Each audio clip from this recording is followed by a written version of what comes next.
حضرت امام جعفر صادق کے بعد اہل تشیع بھی کئی حصوں میں بٹ گیا۔ کچھ لوگوں نے امام جعفر کے بیٹے حضرت اسماعیل کی امامت کو مان لیا، جبکہ کچھ لوگوں نے محمد فتح کو اپنا امام چنا، جبکہ زیادہ تر لوگوں نے امام موسیٰ کاظم کو ہی اپنا امام مانا۔ امام جعفر صادق بہت بڑے عالم دین تھے، جن سے تقریباً ہر فقہ کے لوگوں نے فیض حاصل کیا، اور آج بھی لوگ ان کی تصانیف سے فیض حاصل کر رہے ہیں۔ مشہور کیمیاء دان جابر بن حیان بھی آپ کے شاگردوں میں سے تھے۔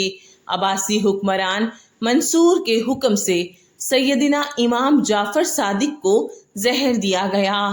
آپ بھی جنت البقیع میں مدفون ہیں۔ امام جعفر صادق کے بعد ان کے بیٹے حضرت امام موسیٰ کے پاس امامت کا منصب پہنچا، جو کہ 7ویں امام کہلائے۔ حضرت موسیٰ کاظم کے زمانے میں بخاری اور اسماعیل وجود میں آئے۔ آپ بہت بڑے محدث تھے اور بہت سی مشہور کتابوں میں آپ سے منسوب روایات موجود ہیں۔ عباسی حکمران ہارون رشید کے حکم سے آپ کو جیل میں ڈالا گیا، جہاں پر ان کو زہر دیا گیا، جس سے آپ 3 دن بخار میں رہنے کے بعد 25 رجب 183 ہجری کو شہید ہو گئے۔ آپ کو کاظمین کے مقام پر دفن کیا گیا۔ امام حضرت موسی کاظم کے بیٹے حضرت علی بن موسیٰ 8ویں امام بنے، جو کہ امام رضا کے لقب سے مشہور ہوئے۔ آپ کی ولادت مدینہ 11 ذی القعدہ ہجری میں ہوئی۔ آپ بڑے محدث، فاضل اور بلند شان والے ہیں۔ 201 ہجری میں مامون رشید نے آپ کو اپنا ولی عہد مقرر کیا، اور یہ اس لیے کہ اس وقت آپ کا کوئی مسل نہیں تھا۔ ولی عہدی کے بعد مامون رشید نے اپنی بیٹی آپ کے نکاح میں دی۔ مختلف روایتوں کے مطابق جب آپ کی شہرت میں بے پناہ اضافہ ہوا تو مامون نے ہی آپ کو زہر دیا، جس سے 30 صفر 203 ہجری میں آپ شہید ہوئے۔ توس مشہد میں آپ کا مدفن ہے۔ نمبر 9، حضرت محمد تقی حضرت علی رضا کے صاحبزادے ہیں۔ اس میں گرامی محمد ابو جعفر کنیت، جواد مرتضیٰ اور تقی لقب ہیں۔ آپ کی پیدائش 19 رمضان 195 ہجری میں مدینہ میں ہوئی۔ جب حضرت علی رضا شہید ہوئے تو حضرت تقی کی عمر 9 سال تھی، لیکن کم سن ہونے کے باوجود علم و فضل سے مالا مال تھے، کیونکہ علم فضل انہیں وراثت میں ملا تھا۔ مامون رشید نے اپنی بیٹی ام الفضل کا نکاح آپ کے ساتھ کر دیا۔ نکاح کے 1 سال بعد تک آپ بغداد میں مقیم رہے اور پھر مدینہ منورہ تشریف لائے۔ پھر 220 ہجری میں مدینہ سے واپس بغداد تشریف لے گئے۔ وہاں آپ کو 30 ذی القعدہ 220 ہجری قمری میں زہر دیا گیا۔ روایات کے مطابق مامون کے بعد بننے والے خلیفہ متسم نے آپ کی بیوی ام الفضل کے ہاتھوں آپ کو زہر دلوایا، جس سے آپ کا انتقال ہوا۔ آپ نے 25 سال عمر پائی۔ سیدنا امام محمد تقی کے بیٹے 10ویں امام بنے۔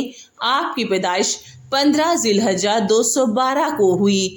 آپ پر بہت سے ظلم و ستم ڈھائے گئے۔ آپ کی عمر کا زیادہ حصہ عباسی حکمرانوں کی قید میں گزرا، چنانچہ 3 رجب 254 ہجری میں آپ عباسی خلیفہ المعتز باللہ کی قید میں شہید ہوئے اور عراق کے شہر سامرا میں آپ کو دفن کیا گیا۔ سیدنا امام نقی کے بیٹے حضرت سیدنا امام حسن علیہ السلام عسکری 11ویں امام بنے۔ 15 ذی الحجہ 220 ہجری میں آپ کی پیدائش ہوئی۔ چونکہ آپ محلہ عسکری میں پیدا ہوئے، اس لیے آپ کو امام عسکری کے لقب سے لوگ پکارنے لگے۔ آپ کی اسلام کے لیے بے شمار خدمات ہیں۔ عباسی خلیفہ المتعمد نے آپ پر بے شمار پابندیاں لگائی ہوئی تھیں۔ المتعمد آپ کی مشہوری سے بے حد پریشان تھا، اسی لیے اسی کے حکم پر مسموم کر کے 3 رجب 254 ہجری کو آپ کو شہید کر دیا گیا۔ آپ کو آپ کے والد حضرت نقی کے ساتھ سامرا میں دفن کیا گیا۔ 11 اماموں تک تو بالکل کوئی اختلاف نہیں ہے، لیکن 12ویں امام حضرت محمد مہدی، جو کہ حضرت حسن عسکری کے صاحبزادے ہیں، جن کے بارے میں اہل تشیع کہتے ہیں کہ یہ دنیا کی نظر سے پوشیدہ ہو گئے ہیں، قرب قیامت میں تشریف لائیں گے اور اہل سنت کہتے ہیں کہ محمد بن حسن عسکری بچپن میں فوت ہو گئے تھے، اور امام مہدی جو قرب قیامت تشریف لائیں گے وہ امام حسن عسکری کے بیٹے نہیں بلکہ وہ عبداللہ کے بیٹے ہوں گے، جن کے بارے میں حضور صلی اللہ علیہ وآلہ وسلم نے بشارت فرمائی ہے۔